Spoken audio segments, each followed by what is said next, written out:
Howdy, hey, hello, it's McKenna, and this is Munch and Mingle. We are back with episode 2 of Baby Week, and I'm really excited actually to talk about this particular topic. Before we get into that, we'll go quickly into the munchie for today. Again, this is another baby food. I guess it could be an adult food. I guess all baby food is. So this is from Plum Organics. So it's those little pouch food. But this, it's so funny. This literally is just titled just prunes. Oh my goodness, prunes. There we go. And this is a household staple for Baker. Blessed little man was always getting clogged up. And we could not figure out any way to help him. And I don't know who told me, and whoever's out there listening, someone gave me the idea, like, maybe you should just try prunes. And I had the baby food jars. So I was like, okay, we'll try it. Homeboy loves them. Thank heavens, right? So we just kept kind of going. And then I found these pouches from Plum Organics, and that's just what we've stuck with because they're just so much easier than having to put a spoon in that jar.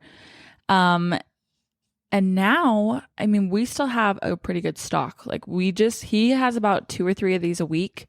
So we've never really had an issue anymore with him being clogged up. But now we are actually expanding just to all the Plum Organics. So the prunes specifically are the smaller pouches. They're just the 4 months and up, but they do have the next level, which those pouches are much bigger. And sadly, I haven't seen like a prunes one for those, but we do love their other stuff. So I would say just all Plum Organics, definitely take a look at for your baby, but especially if you're having any issues in that area downstairs with the clogged, constipation, any of that, definitely look at prunes. I don't understand why he likes them because I can't stand the taste, but apparently these Plum Organics he likes. So that's our munchie for today in your little PSA.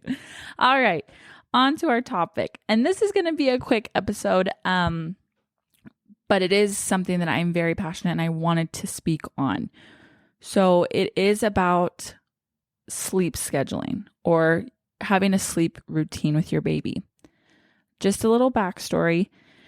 When Baker was born, I had very severe postpartum anxiety. And honestly, I think everyone normally has anxiety when it's your first baby because hello, it is now all you, baby. Like this little thing is all your responsibility. And I was feeling that hardcore. When we got home, I didn't sleep that first night. It was so bad because I was so nervous that he was going to stop breathing and that if anything happened to him, it'd be all on me. Oh goodness. Not good. So I was feeling that. So I really did not sleep that first night. And then that basically continued. So it went on into the next day, super tired, and it never felt like I ever caught up. And, not a lot of sleep, plus the normal anxiety, plus any postpartum anxiety or depression that happens, and your hormones are going crazy because you just had a baby. And I don't know if anyone else feels this way, and Britton totally agrees. He was a new dad. Like he had never been around. He has younger siblings, but when the boys came home, I think he was 4. Is that it? So and then that was it. They weren't ever really around babies. So he was just kind of getting thrown in first. So then I was feeling the anxiety for him. Like, okay, I need to help him. So it's just got to be me. All those things, I had no sanity. It was awful. And it just started just caving in on me. And that first month, it can make me tear up because it was so emotional. So I'm losing it basically. Okay. I think at this point I was maybe getting about 3 hours of sleep in the night. And I know. Let's not forget how we are constantly told you sleep when the baby sleeps. Okay. With that, yes, but also I was also having an issue that having this new baby was completely changing my life. And I almost was yearning for those times that he would nap during the day, that I could be like, okay, I just need to be alone. I just need to be alone in this moment where no one needs me, because that's all I'm feeling I needed. And then I still remember, even when my mom would come over to help, she'd be like, okay, like I'm going to be here. I would try to go nap and I couldn't. My anxiety was going crazy. I was like, oh, wait, does my mom know how to do this? Oh, shoot, Baker likes it this way. As if I know. It's only been like barely a month. But I could not stop. So to anyone out there who might be feeling that is normal, and you're not alone, because that was me. I could not sleep most of the time when Baker was sleeping, unless it was at night. And that 3 hour basically is what I was getting. So, just a little PSA out there for anyone who doesn't know, sleep is, quite essential. I looked up a stat on Google. I was like, why do we need sleep? What does sleep do? And this is what it said is sleep is essential for basically for your body to process at all. It also affects your physical and mental capability. And it's also critical with fighting off any sickness or helping build your immune system. And it's clearly stated that any lack of sleep after you have a baby will increase postpartum depression and anxiety. So it's pretty important. And it's so funny that it's like, okay, you're going to have this baby and here you go. But also you will be losing sleep. And I totally get that that's expected. But it felt like I was over that line of, nope, this is too much that I'm losing. And I just did not feel at all like I could be sane. That's really how it felt. So one day, like I said, I really feel like Baker was about a month.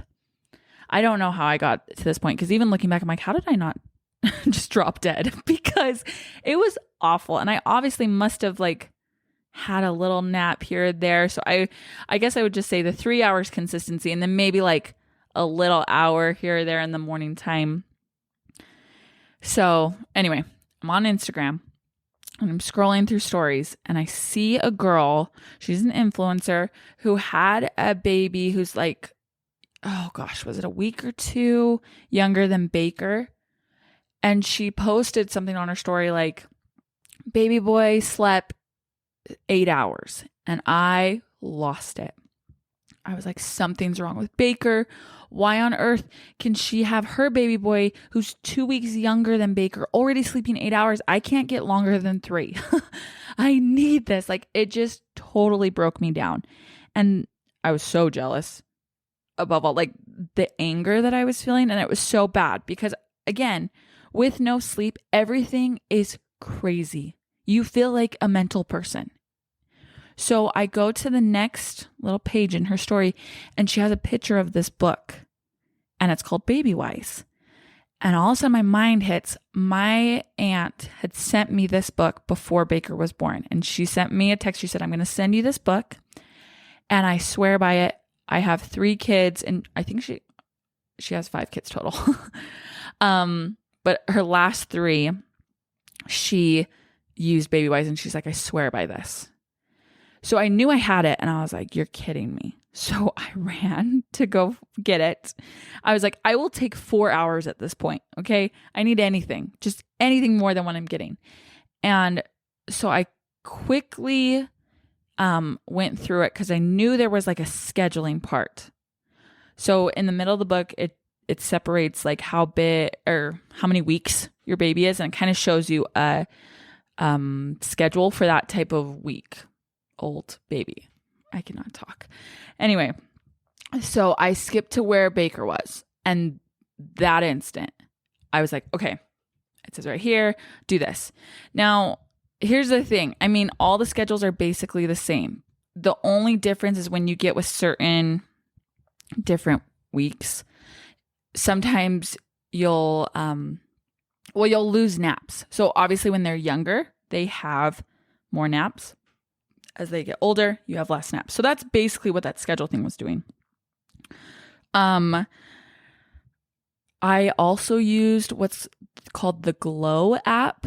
I think they have a bunch of baby apps, but this is the specific, like it's the yellow one and it's a baby tracker. So it lets you track when they ate, when they slept, and then what was in their diaper.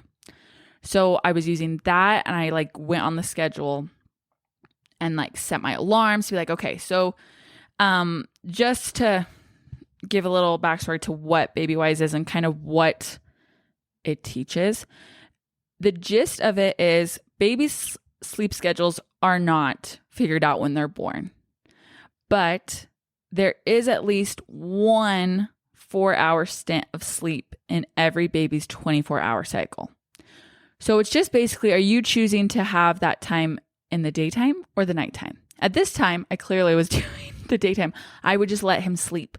I would just go like, okay, sleep as long as you want. And he definitely had a 4-hour nap every day at this point. Like that clicked in my head. I was like, oh my gosh, yeah, he's doing it during the daytime. So on top of that, babies have a caloric tank that they are looking to fill. Now, every baby's tank is different. Baker's was a giant like diesel tank at this point. He was a chunky baby. But whatever it is, you're just trying to ensure that you're feeling it more during the day so that they aren't waking up as much during the night. Because that's honestly why they're waking up in the night is I'm hungry. I don't know what time it is. I'll just go right back to sleep. I've been sleeping all day, you know? As long that's basically what BabyWise is trying to help you do is it's keeping you on top of a schedule to have them eat more during the day. And so to do that, basically the gist is you have your baby eat every 3 hours. You don't let them sleep past 2 hours in their nap. So what you do, it's called a feed, wake, sleep cycle. So like right now, Bo's on it. So he wakes up, we actually just changed it by like 30 minutes. So we'll say 7:30 is the original time. So we wake him up at 7:30 and then he eats and then he goes back to sleep at 8:30. He then is woken up again at 10:30 and we just continue on that cycle. Now, like I said, we've actually gone to 30 minutes. He's now we let him sleep until 8 and then we just change our schedule by 30 minutes. So you do that the entire day. Except now that he's older, his last nap is at 2:30 and we wake him up at 4:30. He doesn't go to sleep at 5:30. We keep him up until 6:30. And that again is, if you're looking at the book, it shows you that, like it tells you, hey, take away this nap. So when they're like newborn babies, they got a lot of naps, but you're still keeping them on that schedule. And then when it comes to night, so like if they're at the newborn stage, you wait for them to wake you up. So during the day, you are on that consistent every 3 hours. And then that last feed, I believe they have you do a dream feed, which is basically they're in bed, but you get them out, you do a quick diaper change, and then you feed them and you put them right back to bed. But then from that point, you are waiting. And there's usually that 4-hour stint. And then you start from there. So it's really hard because, again, I'm not at that newborn stage anymore, but that's kind of the idea of it. And then as they get older, it adjusts for you so that as time goes on, they stop needing that dream feed. That 4-hour stint actually gets longer during the night. So that day, when I saw that Instagram, I started right away with Baker. And guys, I'm not lying. I noticed an immediate difference. Now, I won't say, oh my gosh, he started sleeping through the night. No. However, he was more calm. He was very angry as a baby. And a lot of people are like, no, he's a chill baby. I was like, no, I was with him all day. Okay. So he was very angry a lot of the time. But I started to notice he was like a little bit more calm. And sure enough, you guys, that night, he slept an hour longer. Oh, I can still remember because I was so happy. I remember that night and then the next The night he slept all the way through, I remember those 2 nights. Those were like the most happiest days during Baker growing up because I felt like I could finally come back to myself like, oh, here I am. There I've been.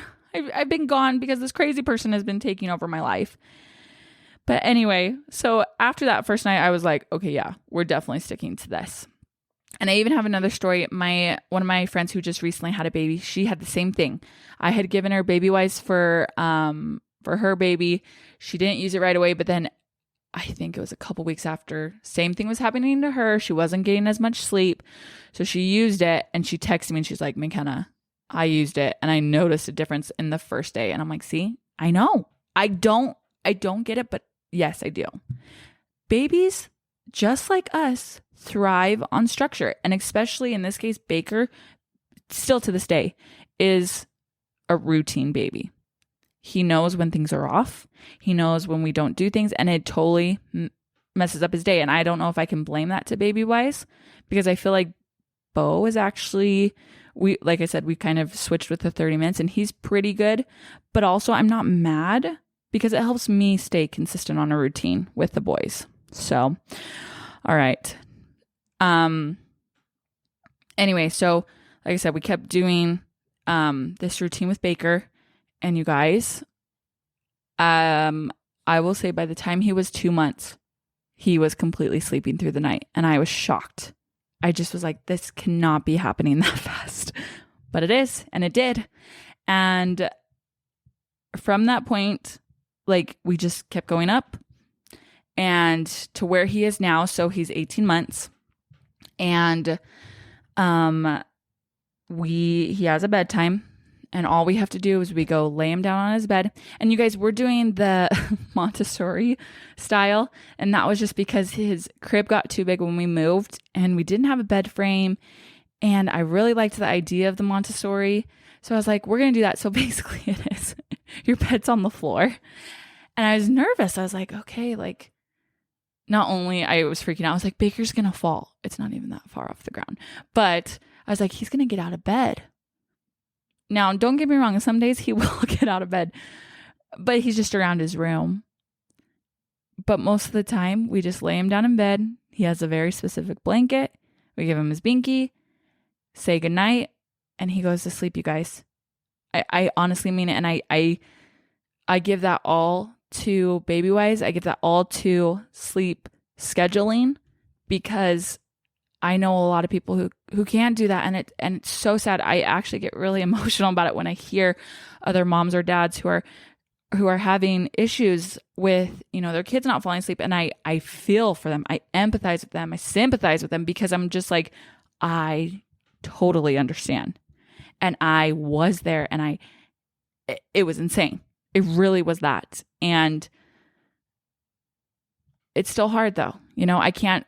I'm putting this episode out there for people who want to listen, but in those moments, I don't necessarily shove the book at them. I'm there to listen. And if they do ask, then I for sure, hey, here's what we've been doing. But I'm not going to push it on anyone because again, if you're losing sleep, you're in a very fragile state. And I know that exactly. I remember before I saw that girl's Instagram post, I saw other people posting about their babies and that, oh yeah, that was the thing, right? Every time that someone would post like their 1-month-old photos, their 2-month-old photos on Instagram, they would always include the bullet point of how many hours their baby is sleeping. Oh, I would lose it. Because I was like, they didn't say how. They just said that, oh, they're a great sleeper. And I was like, so I just got blessed with not a great sleeper?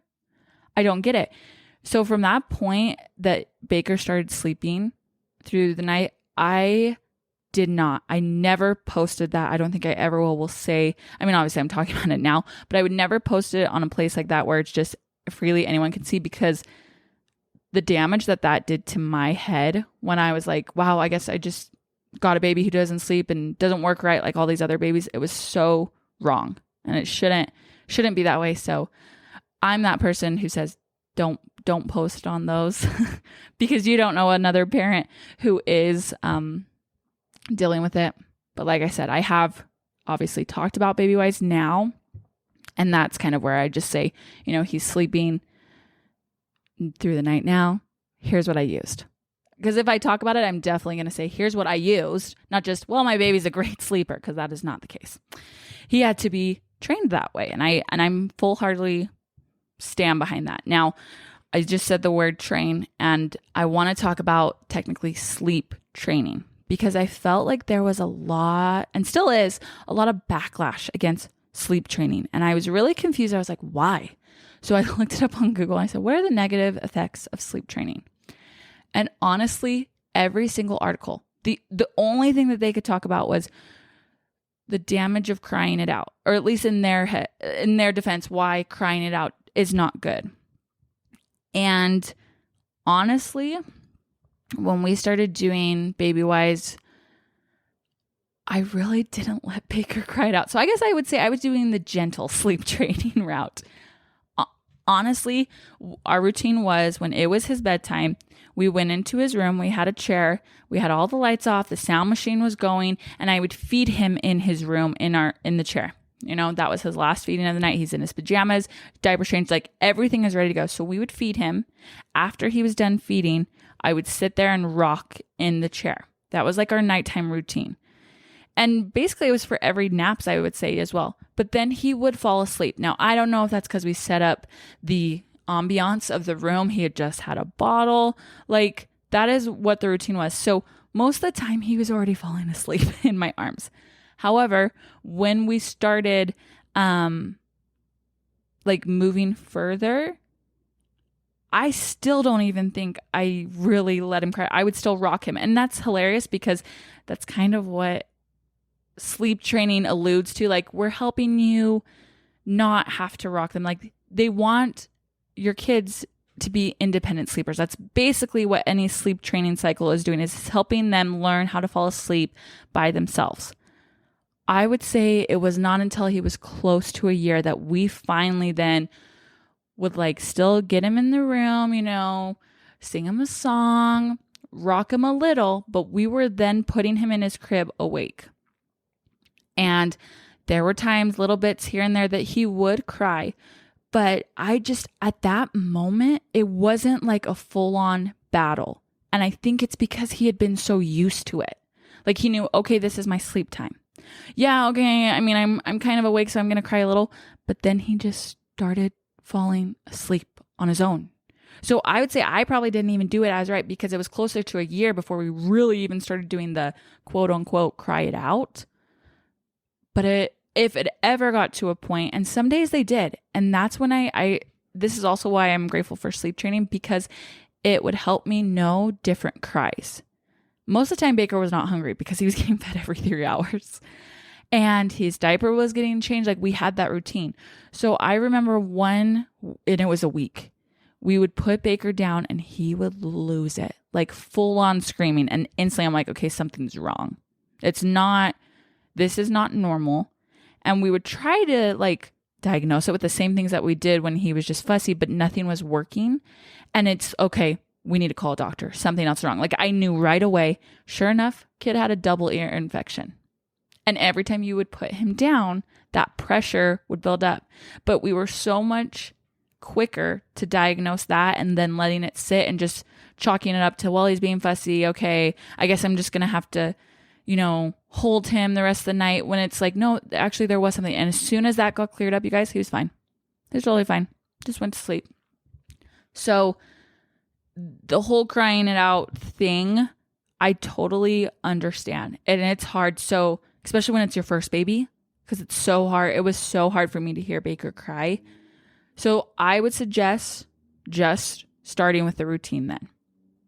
Starting with the routine during the day that every 3 hours you're feeding him or her. And then you don't let them sleep naps past 2 hours so that you're on your schedule. So like I said, Babywise talks about a feed wake sleep cycle. The first thing you do when they wake up is you're waking them, but you're feeding them. And then it usually allows for 30 minutes of just playtime, but then it's right back down. And again, I know that might sound strict. I still remember family members were like, really, you're already putting him back down? Or he's fine. Why are you putting him down for a nap? Oh my goodness. Don't even start with my my grandma would always be like, I don't understand why you put them to sleep. You put them down when they're tired and fussy. And I was like, no, no. You put them down before they're tired and fussy. Because an overtired baby, believe it or not, is actually the hardest baby to get to sleep. Ironically, you would think, oh, they're going to go. Nope, definitely not. And we just dealt with that a couple nights ago. We had to miss one of Bo's naps. And I was like, okay, he's going to go right down because he missed. Nope. It was the hardest baby to get down. And I'm like, okay, never again. So if you're getting the idea, this does not mean 100% of the nights Baker or Bo didn't cry. It's usually something else has happened. They're overtired. Like, it's a little bit easier to diagnose though when we do this schedule. Teething plays a big part into that. But as far as that cry it out method, that's my kind of debate against it. Is some people go too hard, and I was definitely not that case, but it was easier to kind of, I did it in stages, really. The other hard part that people I know don't necessarily like with sleep training is kind of just what I said. It is hard to be consistent, okay? And I remember before, this was in the 1 month before Baker and I started doing the sleep schedule, someone had asked me, so what's the hardest thing right now that you're dealing with? And I just said, it's hard trying to get Baker. I'm just trying to figure out my life with having a baby now. And they said, don't worry about your kid's schedule. Just do your schedule and they'll adhere to it. And part of that I believe, but at the same part, I was like, hold on. Here's my little answer to that. So remember how we were talking about like younger babies need more sleep. So I looked it up. I was like, okay, let's just see. So babies who are 0 to 3 months old need 14 to 17 hours of sleep a day in a 24-hour period. Yeah. 4 to 12-month-olds need 12 to 16 hours. What normal adult has a schedule with that much sleep? Because I know a lot of adults who run on 6 hours of sleep a day. So that answer to me, I was like, that doesn't make sense at all. My kids are going to have to sleep. Now, I think they were mean, you just go and do what you got to do and your kid will sleep. But like I said, remember how I felt it's been a much more easier transition as they get older because we've set the mood, right? When it's time to go to sleep, lights are off, blackout curtains, sound machine, good to go. And some people might fight, well, I can't have that all the time. I work. I know, but there are ways to make it work. And like I said, the goal as we keep going is to be sleeping through the night. That is the main thing. Okay. And when they can know that, hey, it's dark outside, it's time to go to bed, and they sleep through the night, that's worth it all to me. Okay. So that was just my little answer to that. But along with that, it is hard because it's going to challenge you to be consistent in a schedule. And there are many times that me and Britton have had to leave events, and still to this day, we'll have to leave events earlier because Baker and Bo are getting tired. And we've even tried to like stretch it out. Like, okay, maybe we'll just let them go to sleep like 30 minutes later than normal past time. And sometimes an hour. And sometimes it's okay. But other times it's not. We have to deal with the overtired children at home. And it's like, we should have just left at the time. So like I said, Baker is only having the one nap now where he's at. And at one point I was letting him go past 2 hours. And I quickly stopped that because then it was messing up his sleep routine. We're actually starting to like go down because I feel like we've now had it 2 or 3 times. Like he just doesn't want to take a nap. He'll stay in his room, but he doesn't sleep at all. And so it's like, oh no, are we hitting that time? Is it really already now that you stop wanting naps? So we'll see. But Bo, like I said, has 2 to 3 naps a day. We're in his little transition phase. And get this, because he was a preemie, and they tell you this in the book, they tell you this with any course. If you have a preemie, you're told like your ages are going to be off. However, I feel like like Baby Wise says, helped me kind of determine where Bo is developmentally, which is awesome because technically he's over 7 months, but developmentally they were saying, well, he's 3 months or 2.5 months behind what his age is technically. But sleep training has kind of helped me determine he's actually kind of around this week. So I think he's getting closer to like that gap is shortening, which is supposed to happen. I just think it's happening faster. So that's another perk.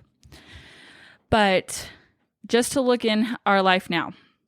So like I said, Baker still eats every 2 to 3 hours. We have breakfast, lunch, and dinner. He gets snacks, but has the one nap that we're working on. And like I said, it's usually been 1.5 to 2 hours, but we don't go over. However, he just got over another double ear infection, you guys. The first one was the one back then, and now we had it again. So those were the times I let him sleep because he was waking up in the middle of the night, and it's just because he was in so much pain. Oh, bless his little heart. Anyway, so that was like where we kind of adjusted, but his bedtime is around 7 or 7:30, and then he wakes up around 7 or 7:30, and it's so cute. We have a little thing on the door. Guys, he can open the door. And so amazingly enough, he just lets himself out in the morning. It's the cutest thing in the world to me. I'm like, oh, morning, son. And then, like I said, Bo is currently every 3 hours. We've got him on a schedule, 2 to 3 naps a day, no longer than 2 hours. And then he goes to sleep around 6:37 and wakes up around 7:30. So on top of that, mom and dad, me and Britt, are currently getting 8 to 9 hours of sleep a night. And we're actually trying, I mean, we could stay up later, but me and Britt, for some reason, we're on a sleeping kick. We're like, no, we need 8 hours. And so we've been really good, but we can. I mean, if our kids are asleep at 7:30, like we have that time, we get an hour together, usually is what we do. And then by 8:30, I know we're old, but to us, like we love sleep. And I think that's why I was losing it, because I always had 8+ hours of sleep. So did Britt. So when Baker came around, it was so hard that's why now I'm like, nope, we will sleep. Because don't get me wrong, during the day, we're going all out. I mean, Britton's at school and football. I'm at home with both boys. So when I get to sleep, I'm like, it's time. And I've always been a sleeper. Anyway, on top of that, we were going to do this episode to have Britton come in. But I'm doing this in the morning and he is asleep. So anyway, I wanted to ask him about, like, you know, as a dad, what did this sleep routine do for him?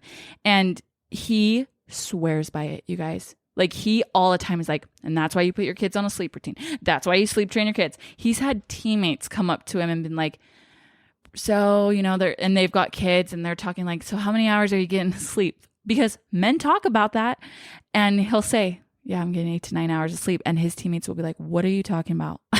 He's like, yeah, they still have kids who are over the 1 year olds who are still waking up 2 to 3 times in the middle of the night. And Britton even says, I feel so bad for them. And he'll say, you got to get on a sleep routine. And he probably says it way nicer because Britton is the nicest human being on this planet. But he definitely empathizes with those dads because he really struggled. So when Baker was waking up, it was like 2-3 times in the night before we got onto like our schedule. Anything past 1 a.m., between the hours of 1 a.m. and 5 a.m., when Britton was woken up, he could not handle it. If I get woken up between, like, if I go to sleep, let's say at 9, and I get woken up from 11 to 2, if I get waken up at those 2, I can't function. Britton is, I'll say 2 because he would do the 1, but 2 to 5, like that, those are his hours that he needs to sleep. And we kind of know that. So if at all those babies woke up earlier in the beginning of the night, Britton would handle them, and then I would handle them in the second part. But we were able to figure that out. We got them on a schedule. They're good. So anyway, back to the point is, not only am I a huge advocate of it, my husband is. And he'll tell that to you, like, get your kids on the sleep routine. It will help so much. And like I said, we still get to have our time every night together. And I think that's worth it. Every penny. So here's the bottom line. My mom specifically was like, you need to make sure you say this part. my mom has been so, I guess all of our family members have, but my mom was like, McKenna, I am so amazed about what is happening. Cause she said, with her 3 daughters, she didn't have that. And she's like, I remember exactly what I was feeling is just what you said. And it was so hard. And she's like, and it changed me as a parent when I got more sleep. And that was kind of a huge thing for me to hear is, yeah, when you're running off sleep, I'm wondering how easy is it to deal with a crying baby during the day when you're probably just so angry and agitated because you're tired. But something we talked about is the bottom line, it's always going to be easier to start anything when someone is younger, especially with babies. You're building that routine for them. Okay. And as they get older, you'll be dealing with more of a temperamental issue at that point if you start doing this. But here's the key point. It's never too late. It is never too late to start. You can always build a sleep routine. And that's what I want to call it. I don't want to keep saying sleep training because like I said before, I kind of still was a gentler approach, but a sleep routine. You can always start that. You can start that as an adult now, you at least just the feeding aspect, making sure, we're told eat every 2 to 3 hours. You can do that with your kids if they're toddlers. But if they're still in that age range of, 1 to 2 or below 2, you can still start this. Now, like I said, it's very helpful to have Baby Wise because it's kind of in there in the book. It kind of shows you how to build a schedule. Taking Care of Baby is another sleeping course. She uses videos. She also has a program. I think it's called is it the 5 ABCs, the ABCs of sleep or something that's specifically for helping with toddlers when they haven't had a sleep routine. I know that's a little bit more pricier, but I had a friend who used that and she really liked it. So there are avenues, and these particular two, Baby Wise and Taking Care of Baby, I like the most. But I'm just saying to you, if it's like, look, I just needed to try anything right now, you can get sleep. Just start with the 3 hours. Every 3 hours during the day, you make sure your baby is feeding. And then when they have a nap, you wake them up from their nap if it is longer than 2 hours. I know everyone will tell you, don't wake a sleeping. Nope. Don't wake a sleeping mama, okay? That's what I want to say is you can wake them up during the day so that they can sleep in the night so that you can sleep in the night. Alrighty. That was just my quick little episode and my very passionate episode though. Please, if you are in that place of no sleep and feeling like there's no return, please, and you just need someone to vent to, please message me, DM me. You've got Munch and Mingle podcast or my personal Instagram, Mac_Hogan13. I will listen. I will be there for you. I will advocate for your sleep, basically, but you can do it. And trust me, like I said, babies just thrive in a routine. Kids do. It can be hard to start it, but once you get it, it is so worth it. All right, you guys, I love you. Thank you so much for listening. Here's day 2, signing out of Baby Week, and we will see you tomorrow. Bye.